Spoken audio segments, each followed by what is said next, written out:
American president Donald ട്രംപിന്റെ ഫ്ലോറിഡയിലെ മാർ-എ-ലാഗോ റിസോർട്ടിൽ അതിക്രമിച്ചു കയറാൻ ശ്രമിച്ച ആയുധധാരിയായ യുവാവിനെ സുരക്ഷാ ഉദ്യോഗസ്ഥർ വെടിവെച്ചു കൊന്നു. 2026 ഫെബ്രുവരി 22 ഞായറാഴ്ച പുലർച്ചെ 1:30ഓടെയാണ് ഈ സംഭവം നടന്നത്. നോർത്ത് കാരോലിന സ്വദേശിയായ 21 വയസ്സുകാരൻ ഓസ്റ്റിൻ ടക്കർ മാർട്ടിൻ ആണ് കൊല്ലപ്പെട്ടത്. ഇയാളെ കാണാനില്ലെന്ന് കാണിച്ച് കുടുംബം നേരത്തെ പരാതി നൽകിയിരുന്നു. ഇയാൾ ഒരു ഷോട്ട്ഗണ്ണും ഇന്ധനം നിറച്ച ഒരു ക്യാനുമായിട്ടാണ് റിസോർട്ടിന്റെ വടക്കേ ഗേറ്റ് വഴി അകത്ത് കടക്കാൻ ശ്രമിച്ചത്. സുരക്ഷാ ഉദ്യോഗസ്ഥർ ഇയാളോട് ആയുധം താഴെ വെക്കാൻ ആവശ്യപ്പെട്ടെങ്കിലും ഇയാൾ ഷോട്ട്ഗൺ ഉദ്യോഗസ്ഥർക്ക് നേരെ ചൂണ്ടുകയായിരുന്നു. ഇതേ തുടർന്ന് യുഎസ് സീക്രട്ട് സർവീസ് ഏജന്റുമാരും പാം ബീച്ച് കൗണ്ടി ഷെരീഫ് ഡെപ്യൂട്ടിയും ചേർന്ന് ഇയാളെ വെടിവെച്ചു. വെടിവെപ്പ് നടക്കുമ്പോൾ പ്രസിഡന്റ് ഡൊണാൾഡ് ട്രംപോ കുടുംബാംഗങ്ങളോ മാർ-എ-ലാഗോയിൽ ഉണ്ടായിരുന്നില്ല. ഈ സമയം അവർ വാഷിംഗ്ടണിലെ വൈറ്റ് ഹൗസിലായിരുന്നു. സംഭവത്തെക്കുറിച്ച് FBI വിപുലമായ അന്വേഷണം ആരംഭിച്ചിട്ടുണ്ട്.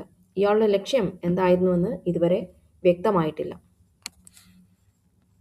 ഉത്തര കൊറിയയിലെ ഭരണകക്ഷിയായ വർക്കേഴ്സ് പാർട്ടി കിം ജോങ് ഉന്നിനെ വീണ്ടും ജനറൽ സെക്രട്ടറിയായി തിരഞ്ഞെടുത്തതായി ഔദ്യോഗിക മാധ്യമങ്ങൾ റിപ്പോർട്ട് ചെയ്യുന്നു. ഞായറാഴ്ച പ്യോങ്യാങ്ങിൽ നടന്ന പാർട്ടി കോൺഗ്രസിലാണ് ഈ പ്രഖ്യാപനമുണ്ടായത്. 1940കളുടെ അവസാനം മുതൽ കിം കുടുംബം സ്വേച്ഛാധിപത്യത്തിലൂടെയാണ് രാജ്യം ഭരിക്കുന്നത്.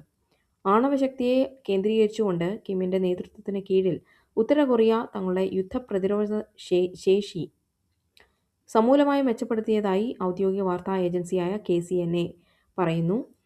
ദീർഘകാലമായി നിലനിൽക്കുന്ന അന്താരാഷ്ട്ര ഉപരോധങ്ങൾക്കിടയിലും നിരോധിക്കപ്പെട്ട ഭൂഖണ്ഡാന്തര മിസൈലുകൾ പതിവായി പരീക്ഷിച്ചുകൊണ്ട് ഉത്തര കൊറിയ തങ്ങളുടെ ആണവശേഷി വർദ്ധിപ്പിക്കുന്നത് തുടരുകയാണ്. എന്നാൽ ഈ ഭരണകൂടത്തിന്റെ അതീവ രഹസ്യ സ്വഭാവം കാരണം സൈനിക മേഖലയിൽ അവർ എത്രത്തോളം പുരോഗതി കൈവരിച്ചുവെന്ന് വിലയിരുത്തുക പ്രയാസകരമാണ്.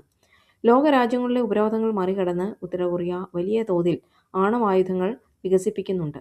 നിലവിൽ ഏകദേശം 40 മുതൽ 50 വരെ ന്യൂക്ലിയർ വാർഹെഡ്സ് അവരുടെ കൈവശമുണ്ടെന്നാണ് കണക്കാക്കപ്പെടുന്നത്.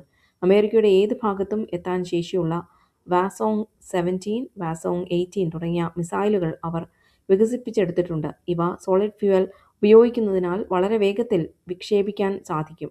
തങ്ങളെ ആക്രമിക്കാൻ മുതിരുന്ന രാജ്യങ്ങളെ ആണവായുധം ഉപയോഗിച്ച് നേരിടുമെന്ന ഭീഷണിയാണ് വാർ ഡിറ്ററൻസ് എന്നതുകൊണ്ട് അവർ അർത്ഥമാക്കുന്നത്.